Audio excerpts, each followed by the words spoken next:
안녕하세요. 안녕 단서맨입니다. 오늘 제가 급하게 영상을 킨 이유는 제가 지금 감기가 걸려가지고 사실은 좀 쉬려고 했는데 워낙 시장이 좀 불투명하다 보니까 정보를 좀 드려야겠다라는 생각이 들어가지고 짧게 오늘 영상 한번 전달해 보려고 합니다.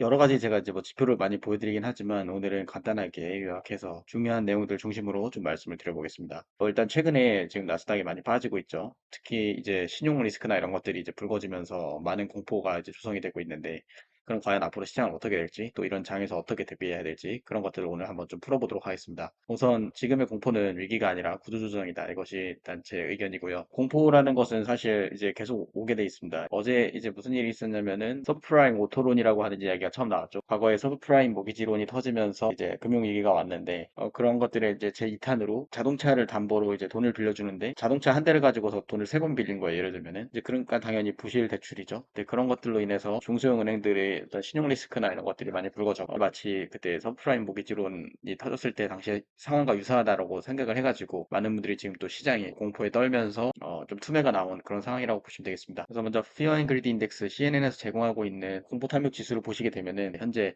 극도의 공포에 휩싸여 있습니다. 익스트림 피어에 현재 가 있고요. 23 수치를 나타내고 있고요. 사실은 이 구간이 오게 되면은 보통은 매수의 기로 활용을 하는데 지금 같은 경우는 위에서부터 이렇게 내려오는 과정에서의 최단이기 때문에 지금 뭐 단기적으로 이렇게 매매하기보다는 조금 지켜보되 조금 이제 실적이 좋은 우량주 중심으로 좀 매수를 할 수 있는 기회가 찾아왔다. 저는 개인적으로 그렇게 믿습니다. 그래서 무슨 일이 벌어지고 있는지 볼게요. 그래서 신용위축이라는 단어에 굉장히 민감하게 반응하고 있는데 이전에 보면은 2년이었나요? 그때 실리콘밸리 뱅크 뱅크런 좀 일어났죠. 그런 것들이 이제 트라우마로 남아 있습니다. 사실 미국 시장에 대해서 그렇기 때문에 그 PTSD를 이기지 못하고 뭔가 이게 신용 리스크에 대해서 조금 더 과하게 움직이는 경향성이 있는 것 같고요. 지역은행 부실 우려가 일단 좀 증가를 했고요. 또 비은행 리스크라는 건 이제 은행권은 아니지만 돈을 빌려주는 어떤 사모펀드라든지 벤처 캐피탈이라든지 대체 금융사 이런 것들이 이제 규제 사각지대에 있어가지고 무리한 대출을 행함으로 인해서 부실 금융이나 이런 것들이 일어나고 있다. 그렇게 좀 보시면 되겠고요.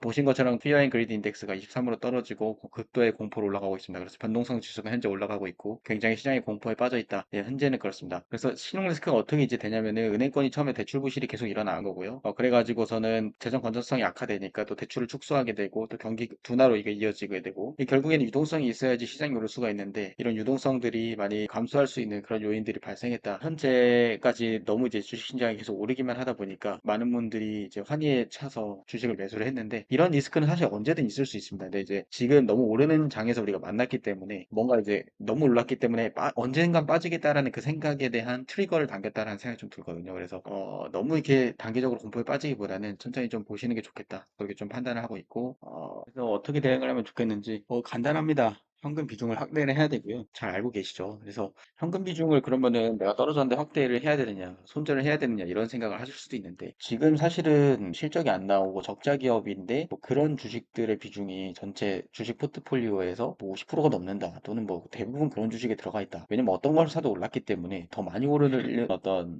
소형주들 중심으로 이제 많은 분들이 매수를 하실 가능성이 있다고 생각을 하거든요. 그래서 그런 것들은 이렇게 조금만 공포가 와도 정말 많은 하락을 볼 수가 있기 때문에 그런 변동성을 이겨내실 수 있는 분들은 괜찮지만 단기적으로 그 리스크 자체로 또 기업이 망할 수도 있는 그런 회사들도 많이 있기 때문에 단기적으로는 좀 조심해야 되겠다. 그래서 그런 것들은 뭐 필요하면 어느 정도 비중을 줄일 수도 있고요. 아니면은 종목을 조금 몇 개 줄일 수도 있고 그래서 현금 비중을 꼭 확대하셔라 그렇게 말씀을 드리고 다음은 이제 고위험 자산 축소입니다. 그래서 아까 말씀드린 것과 똑같이 이런 중소형주나 또 적자를 보고 있는 기업들 매출이 확실하지 않은 그런 기업들은 단순하게 테마로 상승했을 가능성이 좀 높기 때문에 이런 많은 유동성 장에서는 이제 모든 게 오르다 보니까 매수를 하게 돼 있는데 그런 것들은 지금 좀 비중을 축소하거나 그런 자산들은 좀 축소하셔라 그렇게 말씀을 드리고요. 뭐 방어형 섹터 비중 강화를 할 수도 있겠지만 사실 저는 개인적으로 추천하지 않습니다. 현금을 가지고 있는 게 조금 더 낫다고 보거든요. 왜냐면은 방어형이라고 할지라도 이런 경기 침체가 오게 되면은 견딜 수 있는 주식이 없거든요. 그래서 괜히 가지고 계셨다가 또 같이 떨어지면은 왜 방어 주식 사면은 괜찮다고 하더니 떨어졌냐 하실 수도 있기 때문에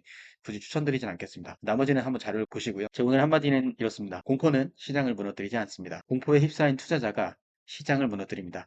바로 지금의 상황이라고 저는 그렇게 생각을 하고요. 지금의 신용 공포는 위기의 시작이 아니라 시장이 스스로 균형을 회복하는 과정입니다. 지나친 레버리지와 과열된 신용이 정리되는 구간은 언제나 고통스럽습니다. 이 정화 과정이 끝나야 다음 상승의 토대가 마련됩니다. 주식에 그런 격언이 있어요. 위기를 타고 주식은 오른다. 저는 이럴 때일수록 무엇이 망가졌는지 그런 것들 보기보다는 무엇이 버티는가에 집중합니다. 숫자가 흔들릴 때는 구조를 보셔야 됩니다. 이게 뭐냐면 적자를 보고 있는데 계속 왜 떨어지지라고 생각하지 마시라는 거예요. 이게 오를 이유가 별로 없기 때문에 이런 공포회장에서는 먼저 던져지는 그런 주식들일 가능성이 매우 높습니다. 그럴 때는 결국에는 기업의 흐름, 이익이라든지 현금 흐름 이런 것들을 잘 보셔야 된다 생각을 하고요. 그래서 이럴 때는 우량주 비중이 높은 경우에는 훨씬 더 잘 버틸 수 있는 체력이 있다고 생각을 하고, 평소에 제가 말씀드렸던 현금 비중을 가지고 계신 분들은 줍줍 기회가 될 수 있기 때문에 향후에 더 큰 수익을 낼 수 있다고 저는 생각합니다. 실제 과거에도 계속 그래왔고요. 시장은 결국에는 포션을 어떻게 가져가느냐, 그것들이 가장 중요하기 때문에 그런 것들을 가장 잘 체크하셔야 된다, 그렇게 말씀드리도록 하겠습니다. 공포는 감정이지만 대응은 구조입니다. 시장이 흔들릴수록 투자자는 감정이 아닌